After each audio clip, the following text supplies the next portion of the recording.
Frontline Updates, where we delve deep into military strategies and updates from conflict zones.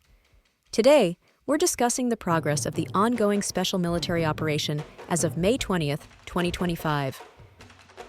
I'm your host, Sharifa Muhammad, MGT. I'm Colonel A.C. Oguntoye, an infantry officer. The North Group of Forces inflicted targeted losses on Ukrainian mechanized and airborne assault brigades, including 2 assault regiments and territorial defense units in Bunyakino, Rizevka, Atinskoye, Balapoli, and Besilovka. These actions resulted in the loss of approximately 155 Ukrainian personnel, alongside 2 tanks, an armored vehicle, and several artillery platforms. These coordinated strikes reflect continued pressure on Ukraine's northern defensive structure. Welcome to Frontline Updates, the podcast that brings you in-depth insights into military operations from those leading them on the ground. Today, we're joined by Colonel A.C. Oguntoye, an infantry officer monitoring critical missions on the progress of the special military operation as of today. Colonel Oguntoye, thank you for being with us. Thank you. It's good to be here. Colonel, let's begin with the big picture. What are the defining features of the May 20th operations? The North Group engaged Ukrainian mechanized, airborne assault, and territorial defense units in 5 key settlements, including Bunyakino and Balapoli. These were layered defensive zones, primarily designed to block our forward movement across the central northern axis. However, our forces successfully executed a pincer-style encroachment that fractured their defensive cohesion. What's important? The defining characteristic of May 20th is what I would call strategic saturation, that is, applying synchronized pressure across every active axis to deny the Ukrainian armed forces both space and time to regroup. From the north in Sumy to the riverine zones in Kherson, each of our operational groupings launched coordinated attacks on personnel concentrations, armor, artillery, and logistics.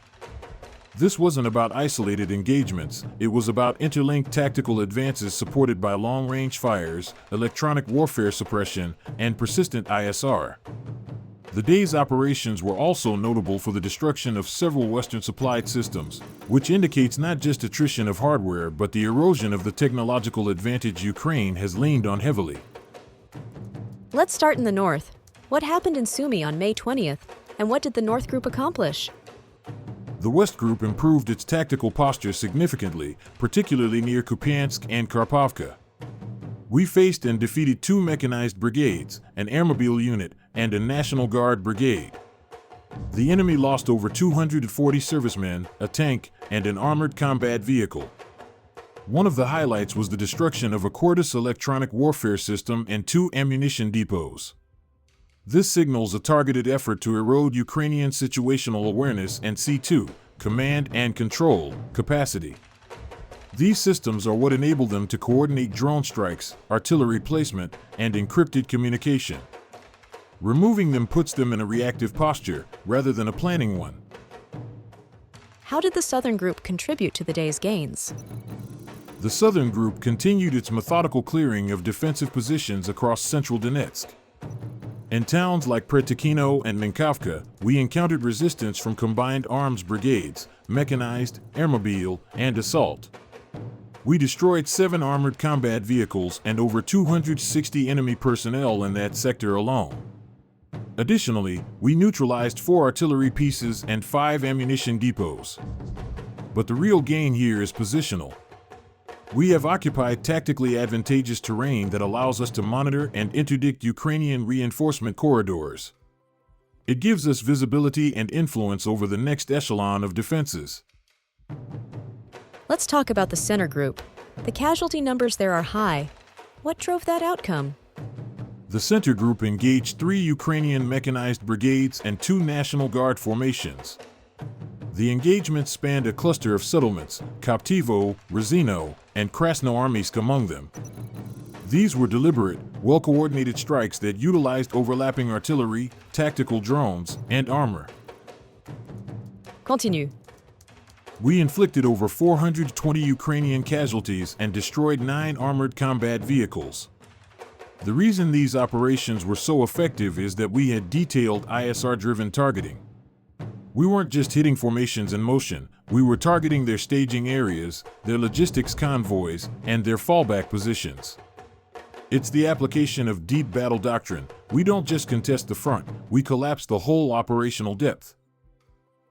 The East and DNEPR groups have been maintaining pressure in Zaporizhia and Kherson. What's the status there? The East Group continued its advance through Novokranka, Guliapol, and Chervon. We engaged a mechanized brigade, National Guard, and territorial defense units. Their losses exceeded 150 personnel, with the destruction of artillery systems and another ammunition depot. And the Dnieper group of forces? The Dnieper Group, meanwhile, operated in Novoandrievka and Otradokomenka, targeting Ukraine's coastal defense and mechanized elements.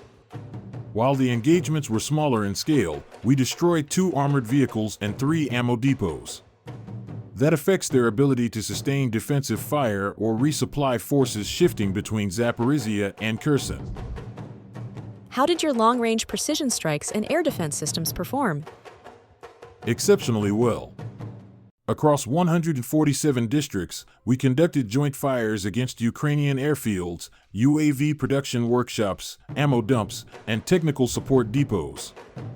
These are not just attrition targets, they're enablers of continued resistance. Hitting them reduces both combat effectiveness and morale. And air defense? On the air defense front, our forces intercepted 4 U.S.-made JDAM guided bombs and 89 unmanned aerial vehicles.